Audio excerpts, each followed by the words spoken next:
We'll guide you through how to fix AirPods Pro 2 not connecting or pairing with an Android. If you find this useful, then please consider subscribing and liking the video.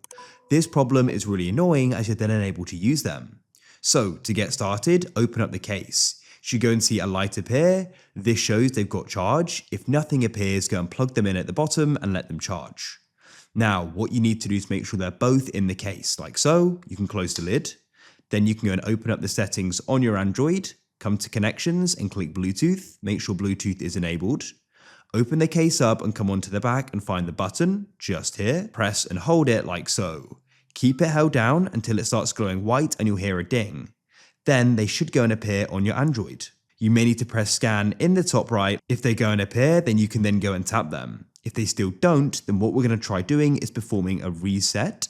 To do that, come onto the back of the AirPods and find the button and press and hold it down. You hear it beep and it will start glowing orange. Release when it's finished and it should be glowing white. Then you can come back to your Bluetooth and press scan. You'll see it glowing white and you'll hear a sound, and then you can press scan in the top right here and you should be able to go and connect. They're now successfully paired and hopefully now working. If it still doesn't, try restarting your Android. To do that, you can hold down the side power button, mine's just here, press restart and you can confirm your decision. After it restarts, you can try pairing and hopefully that solved it.